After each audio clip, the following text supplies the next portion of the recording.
morning everyone. So, kami po ay narito ngayon upang interviewin ang isang eksperto sa larangan ng information technology. Ako po si Vladimir Tortoles. And ako naman po si Ian J. Canditi Panero. And kasama rin po natin si Duke Arnante. And kami po ay mga estudyante mula sa kursong Bachelor of Science in Information Technology ng Camarines Sur Polytechnic Colleges. So bilang bahagi po ng aming proyekto, layunin po naming malaman ang mga karanasan ng isang IT professional hindi lang sa technical na aspeto kundi pati na rin sa mga isyong panlipunan, ethical at legal na kanilang kinakaharap. So ngayon po is ikinagagalak po namin ipakilala ang aming panauhin para sa araw na ito. Kasama po namin si Sir Rene J. Bonilla. So bilang panimula po, Sir Rene, maaari niyo po bang ipakilala ang inyong sarili? Ano po ang inyong educational background? At kung kayo po ay nagtapos sa CSPC, anong taon po kayo nagtapos? Good morning po sa inyong lahat.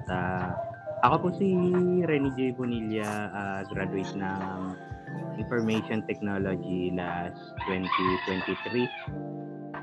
And ang kasalukuyang trabaho ko ngayon ay isa akong desktop support engineer but shifting into network admin today, this year.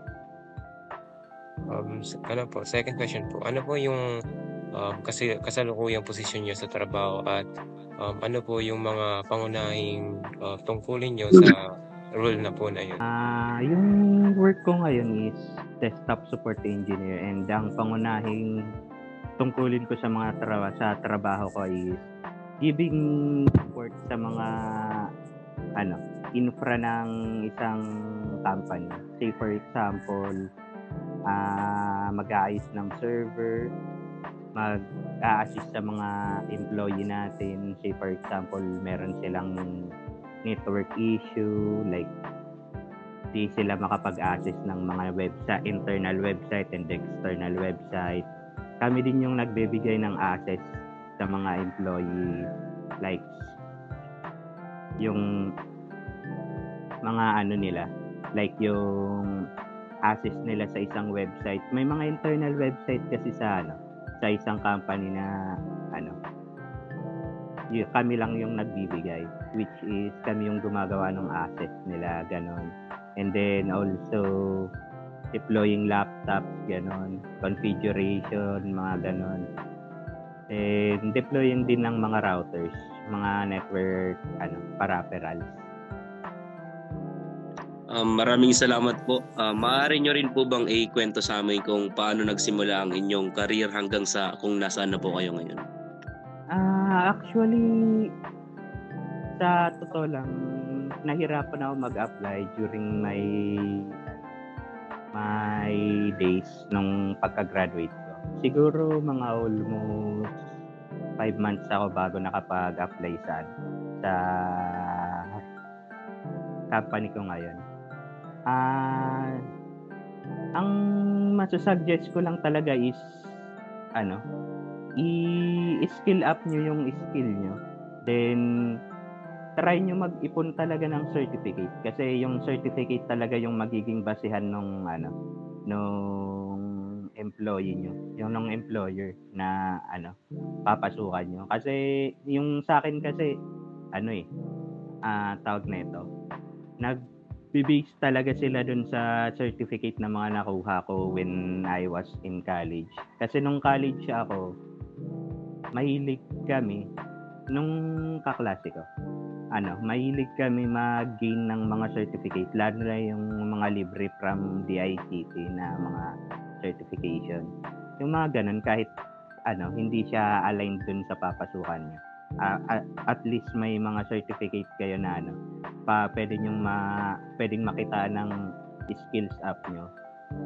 Ayun, ganun yung ginagawa namin para may in the future sa resume namin may mga ilalagay kaming na certification, mga skills training, mga ganun. Kasi nowadays kasi sa IT, masyado ng congested tayo, masyadong marami. So, kung hindi kayo pala rin sa programming, i-try nyo muna mag-apply sa non-programming na IT Then tsaka kayo mag-shift into programming pagka merong bakante or nakahanap kayo ng merong slot na about sa programming. Yung sa akin kasi nag-programming lang talaga ako when I was college nung first year ako. Then yung pinasok ko ngayon is hindi siya nagpo-program pero shifting ako into network admin ngayon, then nag-aaral ulit ng Python para sa automated ng network admin natin. Ayun, thank you sir. So next question po. Sa career niyo po bilang IT professional, have you faced any social, ethical or legal challenges in your workplace po? Halimbawa po ngaya data privacy issue kung saan nalik po ngayon yung information ng isang kliyente. Actually, sa company namin, may policy kami na which is, may 3 towers kasi kami doon. Yung isa, which is yung AJ team, sila yung nag-handle ng application namin. By the way, nasa pala ako? Nasa insurance company ako. Yung AJ team, sila yung nag-handle ng insurance app namin. Then may HD kami, which is yung help desk. Then kami yung desktop support. Per team, may privacy kami, which is hindi namin pwede makita yung kung ano yung tinatrabaho nung isa, then tinatrabaho namin. Also, meron din kaming privacy when it comes to may mga policy din kasi dun sa company namin na hindi mo siya pwedeng ipagkalat sa social media, yung mga ganun na say for example, kahit nagbi-video ka lang sa loob ng office, bawal yun. Pati yung nakikita yung ID list pagka bawal din yun, lalo na pag nasa loob ka ng office. Pero sa data leaks wala naman kaming pero may mga nakikita kaming konti-konti na nag-a-attempt na yung system namin, which is hindi naman siya ganun ka-harmful, pero mostly mga phishing lang naman yung mga nare-receive namin na sa company namin. Also may konting DDoS din na pero hindi naman siya tumutuloy. Kumbaga parang nag-a-attempt lang sila ganun. Then sa social naman, para sa akin yung social life ko sa company namin is masasabi kong healthy kasi yung sa company kasi namin sharing of knowledge. Simula pagkapasok ko hanggang ngayon, kung araw-araw ka talaga araw-araw kami matututunan. Hindi lang sa kung ano yung position mo ngayon. Kasi ako as a mahilig kasi ako magtanong when it comes to the work. Then every day may mga natutunan ako. Every day yun simula pagkapasok ko hanggang ngayon. Marami akong natututunan sa company ko. Kaya masasabi kong healthy naman yung yung social life ko sa company namin. Kasi sharing of knowledge ang meron sa company namin Kaya dun din ako na mag-shift into network ad kasi yung network admin namin lagi ko nakakausap. Then yun, marami din ako natututunan sa kanya. So, based po dun sa mga na-encounter nyo sa social, ethical, or mga legal challenges dun sa trabaho nyo, paano nyo po hinarap yun or nalampasan? Actually, yung sa ethical and ang inaano lang namin dun is pag may nakikita kaming ganong incident, report lang namin siya sa infosec namin. Yung infosec na bahala dun sa ano. Halimbawa, may nakita kaming phishing attempt or may employee na may maling na-click na link, yung mga ganun. Rekta rini-report namin siya sa infosec namin. Sila na bahala investigate. Also, yung mga phishing email na nare-receive namin from Outlook or galing outside policy namin. Yun. Rekta na yun sa infosec. Then yung sa yung sa social life naman, minsan talaga din naman may iwasan yung mga toxic na katrabaho sa trabaho natin. Ang gawin lang natin, focus lang tayo sa trabaho natin, ganun. Wag natin intindihin yung nakaka-stress minsan yung mga ganung katrabaho. Pero ang gawin lang natin, focus lang tayo sa trabaho, gawin natin kung ano yung trabaho natin. And at the end of the day, ganun din lang naman talaga yun. Matatapos mo yung trabaho ng walang sagabal sa Wag mo lang pansinin yung mga patoksikan sa trabaho. Trabaho lang tayo. Then paglabas ng office, yun na, okay na lang ulit yun. Sa loob lang ng office ilagay yung ganun. Paglabas ng office, balik lang kayo ulit sa sarili nyong ganun lang. Dahil po sa may mga estudyanteng papasok po sa mundo ng IT, ano po yung may advice mo or yung sa sarili mo po, yung reflection po may tuturo mo po sa kanila or sa amin po na nag-interview po sa iyo? Siguro ang masishare ko sa inyo is yun, mag-ipon kayo ng mga certification. Yung kahit yung mga libre lang muna, then after nun, tsaka kayo mag-take din ng mga CCNA, yung mga like sa cybersecurity na certificate. Malaking tulong yun sa inyo pagka nag-apply na kayo sa gusto niyo talagang position. Kasi sa panahon ngayon ng pag-apply kasi sa IT, hindi na siya ganun kadali ng dati. Ang hinahanap talaga ng mga employer ngayon is kung ano yung skills mo. One time nga may na-applyan ako na as in pinapatest talaga nila yung skills mo. Tatanungin ka ganito, ganyan, may ipapagawa pa, magko-configure ng router, mga ganon. Yung mga ipapakita mo talaga kung ano yung skills mo. Kaya ang masasuggest ko sa mga IT young ngayon na mag-skills up. Practicein talaga kung ano yung gusto nilang skills, yung skills na meron sila. Pag igihan nilang mas mapabuti pa yung skills na anong meron kayo ngayon. Also, yun nga, yung certificate, wag nyo yun kakalimutan. Kahit yung mga libre lang talaga muna, yung galing sa DICT, sa Udemy, yun mga mga libre-libre lang muna since wala pa naman kayong trabaho. Para hindi pagka-graduate nyo, maganda-ganda yung resume nyo. Marami kayong certificate na mailalagay sa resume nyo. Kasi minsan yun din talaga yung tinitingnan ng employer, lalo na pagka manager na yung kaharap mo. Certificate yung unang tinitingnan nila, yung skills nyo talaga. Tsaka wag pala kakalimutan pag nag-OJT kayo, pag-igihan nyo yung OJT nyo, anuhin nyo yung skills nyo, asahin nyo sa OJT.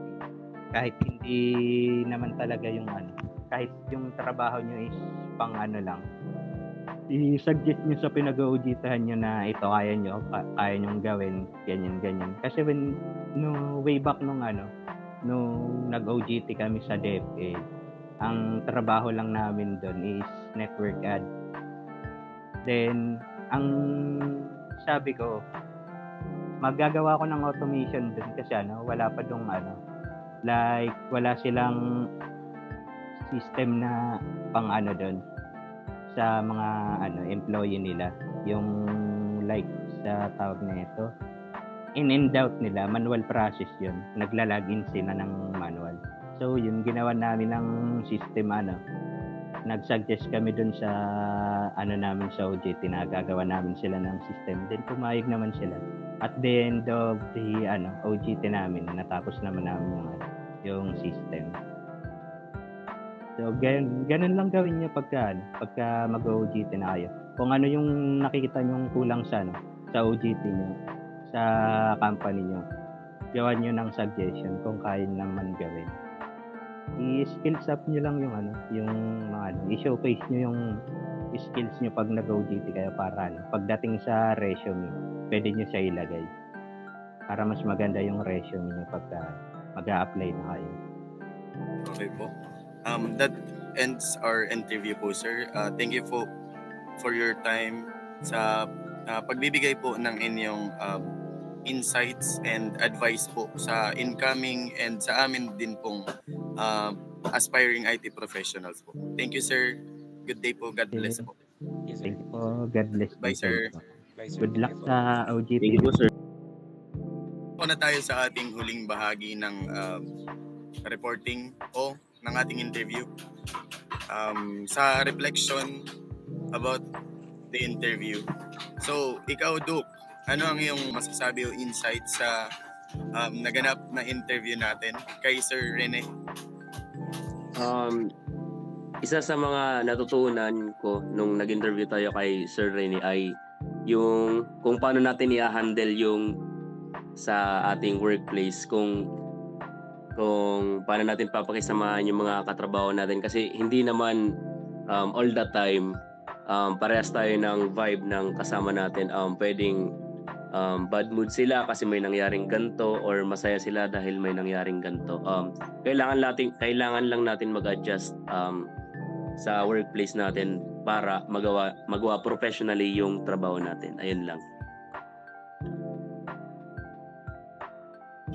Thank you so much. Ikaw naman, Ian, anong insights mo or reflection about sa mga sinabi ng ating interview na si Sir Rene?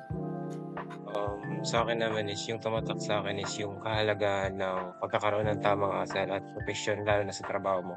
Kasi sabi nga ni Sir Rene, maging professional ka lang, kasi hindi naman sa pagdating sa trabaho, yung mga taong nakasanayan mo is hindi mo naman kaugali. So ang sabi niya kanina is mag-focus lang dun sa trabaho mo, and wag mong pansinin yung mga taong nakapaligid sa'yo, kasi nga pang sarili mo naman yung ginagawa mo, hindi sa kanila. And also dun sa pagsabi niya nung sa about OGT is dapat daw is galingan when it comes sa pagtatrabaho, kasi may possibility na yung company na pinag-OGT-an mo is magustuhan yung skills na meron ka and offeran ka ng work. So, yun lang. Ayun, thank you so much. So, ako naman po, ang reflection ko sa naginawa nating interview or nakuha ko sa ating na-interview na si Sir Rene is ngayon pa lang na estudyante or magiging estudyante ka pa lang ng gusto mong maging IT professional, isama mo sa goal mo ang pagkuha ng mga certifications ng mga activities sa school, kasi makakatulong yun pag kukuha ka na ng trabaho. And sa trabaho naman, kagaya ng sinabi nyo na maging flexible sa trabaho and wag makikisabay sa